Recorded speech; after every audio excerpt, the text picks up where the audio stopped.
kita bisa adakan lagi ya. Kita harapkan Edusolindo bisa memfasilitasi, dan berikutnya kita hemat waktu, mungkin kami langsung ke Bapak Severius Kakak untuk mungkin menyampaikan sekilas menyangkut hasil survei pelaksanaan PJJ sejauh ini. Apakah itu mungkin kurang lebih 2 atau 3 menit saya kira, sebelum nanti kita masuk pada sesi tanya jawab. Oke, Bapak Ibu, saya singkat saja. Sudah bisa ditangkap ya, slide saya di. Ya, bisa. Oke, Bapak Ibu. Jadi ini survei sederhana yang kami lakukan. Memang tidak ya, kami tidak mengklaim bahwa ini survei yang sangat valid, tapi paling tidak kita punya gambaran ya, apa sih persepsi masyarakat tentang kegiatan yang sudah kita lakukan saat ini. Ya, jadi kalau kami lihat dari pemetaan ya responden kita ya di monitor Bapak Ibu, di situ terlihat bahwa 60% ya dari total responden yang masuk itu adalah pria ya atau laki-laki ya. Nah, terus yang berikut saya akan coba masuk, ini kurang lebih gambaran tentang latar belakang ya yang mengisi survei ya. Jadi ada karyawan, ada juga wira swasta, ya ada mahasiswa. Nah, di sini mahasiswa agak lumayan banyak nih presentasinya ya, memberikan hasil ya pengalamannya ya lewat survei. Terus ada siswa juga ya, ada siswa atau pelajar ya, dan yang berikut itu lain-lain ya, tidak masuk ke poin-poin tadi. Oke, Bapak Ibu ya, kita ini hal yang memang menggembirakan ya, bahwa ya hampir 100% ya masyarakat itu tahu tentang pembelajaran jarak jauh yang sedang kita bicarakan ini.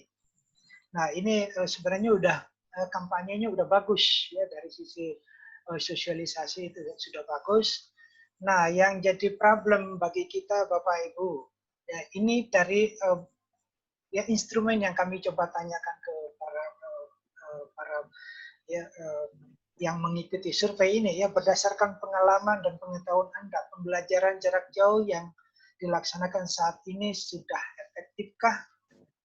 Ya, itu ya dari hasil yang kami dapatkan Bapak Ibu, yang warna kuning, orange ya ini ya, 60% itu menyatakan bahwa kurang efektif. Nah, yang menyatakan tidak efektif ya berarti di bawahnya lagi kurang, itu ada 6,7%. Nah, kalau di rata-rata berarti kurang lebih ada 66,7% responden mengatakan bahwa pembelajaran kita tidak efektif. Nah, ini memang jadi sebuah tantangan bagi kita ya. Terus yang menyatakan efektif itu ada kurang lebih 26%, ya 26,7%, dan yang bilang sangat efektif itu ada 6,7%. Nah, ketika saya coba meneropong lagi lebih dalam yang mengatakan efektif dan sangat efektif ini, dari data survei yang ada itu sebagian besar atau 75% dari mereka adalah anak-anak atau orang tua atau ya peserta survei yang tinggalnya di daerah perkotaan. Ya. Nah, yang mengatakan kurang efektif atau bahkan tidak efektif itu memang kebanyakan dari daerah-daerah. Nah, terus yang berikut ya, coba saya sampaikan lagi terkait dengan poin ini. Menurut pengetahuan Anda, ya bagaimana guru menyampaikan pembelajaran selama pembelajaran jarak jauh ini? Nah, ini cukup menarik Bapak Ibu. Ya, 53,3% responden mengatakan bahwa guru menyampaikan pembelajaran melalui WA atau email. Ya. Nah, yang mengatakan 6,7% yang mengatakan bahwa pembelajaran atau materi yang disampaikan guru itu dikirim ke rumah, itu ada 6,7%. Nah, yang menarik lagi Bapak Ibu, di sana 40% ya mengatakan bahwa sudah menikmati pembelajaran dengan tatap muka secara virtual. Nah, ini kalau kita coba lihat secara keseluruhan Bapak Ibu, sebenarnya ada 60% masyarakat kita menyatakan bahwa pembelajaran kita selama ini yang dari data yang masuk itu adalah memang masih dominan pemberian tugas. Nah, padahal harapan kita bahwa pembelajaran itu bisa dilakukan ya secara virtual. Ya, sekarang kita tahu bahwa pemerintah juga sudah mulai peduli dengan masalah yang dihadapi masyarakat. Ya, ada kuota, ya kuota internet yang mulai dibagikan. Ya, mulai dibagikan baik untuk guru maupun untuk dosen atau mahasiswa atau siswa itu sudah mulai didistribusikan. Ya. Nah, cuman persoalannya apakah sekolah-sekolah, apakah guru, apakah siswa sudah mendapatkan kuota itu? Nah, ini menjadi pertanyaan. Ya. Oke, yang berikut, ya Bapak Ibu, poin berikut, ya menurut pengetahuan Anda, selama pembelajaran jarak jauh, berapa persen guru atau sekolah menjelaskan pembelajaran menggunakan video conference? Ya, dengan tadi, ya. Nah, ini kalau kita lihat, Bapak Ibu, ya yang di bawah 25% itu cukup dominan di sana. Berarti memang sampai dengan saat ini ya kebanyakan sekolah memang masih menerapkan ini. Jadi pembelajaran lebih banyak memang ya tugas yang dikirimkan. Ya bukan dijelaskan seperti kayak kita bertatap muka sekarang. Ya. Ini menjadi bahan evaluasi dari kita. Nah, ini ada 23%. Ya kurang lebih ya 25% anak-anak guru yang mulai menggunakan ya perangkat itu. Nah, ini jadi masukan untuk kita semua, terutama untuk para pengambil kebijakan, ya baik di pimpinan sekolah maupun dalam dari dinas pendidikan. Terus yang berikut, Bapak Ibu sekalian, ya poin ini, ya selama pembelajaran jarak jauh, berapa persen guru memberikan tugas kepada siswa atau mahasiswa dalam bentuk latihan dan lain-lain. Nah, ini cukup mencengangkan, memang 75% ya guru atau dosen itu memberikan tugas. Nah, sisanya Bapak Ibu ada yang 50%, ya ada 16% di sana responden menyatakan itu, ya dan seterusnya. Ini menjadi bahan evaluasi kita, ya bagaimana PJJ ke depan itu memang harus dipersiapkan dengan baik.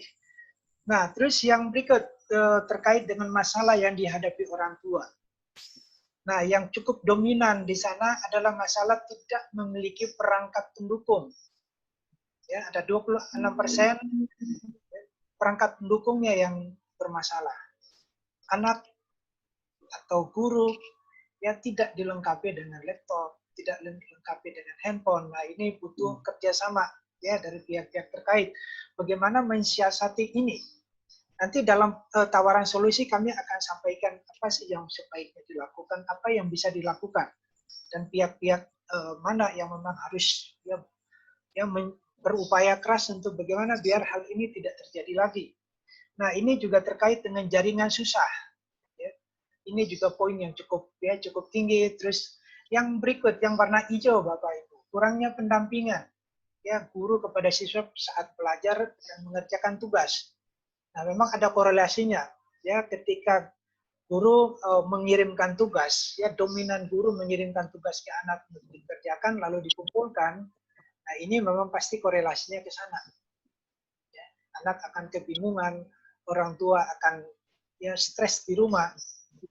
Ya, bahkan ada anak tadi yang disampaikan Pak Romanus bahwa anak lebih senang diajari gurunya daripada mamanya sendiri karena mamanya marah-marah terus. Nah, ini mungkin perlu jadi bahan evaluasi kita agar ya pembelajaran itu menjadi menyenangkan. Ya, pembelajaran bukan menjadi sebuah ya beban, tapi pembelajaran memang yang membuat bahagia. Nah, yang disampaikan Pak Romanus tadi memang jadi perlu perhatian kita semua. Terus yang poin terakhir ya, menurut pengetahuan apakah siswa mahasiswa dan guru dosen yang mungkin Anda kenal sudah menerima bantuan kuota ini? Kami coba merangkum melihat ya sudah seberapa jauh ya distribusi kuota pulsa yang diberikan oleh pemerintah. Ya, dalam hal ini Kementerian Pendidikan ya sudah tersalurkan apa tidak. Ya, dari hasil survei Bapak Ibu 53% ya menyatakan bahwa mereka belum menerima atau mungkin belum tahu. Nah, ini jadi PR-nya kita semua untuk ini hasil survei mungkin tidak mewakili ya fakta yang secara real banget, tapi paling tidak ada masukan bagi kita bahwa ini loh persoalan yang saat ini kita hadapi. Kurang lebih itu hasil survei yang bisa saya sampaikan, Pak Eman. Nanti pada poin berikut kami akan coba berikan tawaran-tawaran solusi sebaiknya apa yang harus dilakukan. Ya, dalam kondisi seperti ini, apa yang bisa kita lakukan sehingga tujuan pembelajaran itu bisa tercapai. Ya, tidak lagi pada kita berlomba-lomba atau guru atau dosen ya berlomba-lomba untuk ya mau menyiram pengetahuan ke anak-anak. Ya, kita tidak tahu pengetahuan itu memang benar-benar dibutuhkan atau hanya mengikuti ya buku paket, buku panduan. Nah, kita kasih saja ke anak. Akhirnya anak jadi stres. Ketika stres makin tinggi, maka anak-anak menjadi enggan untuk belajar. Nah, itu gambaran singkat dari saya terkait dengan hasil survei. Mungkin seperti itu, Pak Eman. Waktu saya kembalikan. Baik, terima kasih Pak Ferry, Direktur Edusolindo. Jadi hasil surveinya sudah kita lihat bersama, kita baca bersama. Tapi hal yang pokok itu bagaimana kita ke depannya menginventarisir berbagai kendala, masalah yang ada di lingkungan sekolah, dari pemerintah, dari orang tua, dari siswa, sehingga ini ke depannya menjadi hal pokok seperti ditekankan oleh Bapak Romanus ini, menjadi titik pokok bagaimana subjek-subjek yang terlibat aktif dalam pendidikan atau pembelajaran jarak jauh ini memang terakomodir. Kemudian yang berikut, menyingkat waktu, ini kurang lebih kita sudah berada di waktu Indonesia Timur itu jam 18.04. Berikut saya tawarkan kepada floor, pada audiens, kita masuk pada sesi tanya jawab. Saya buka dulu termin pertama.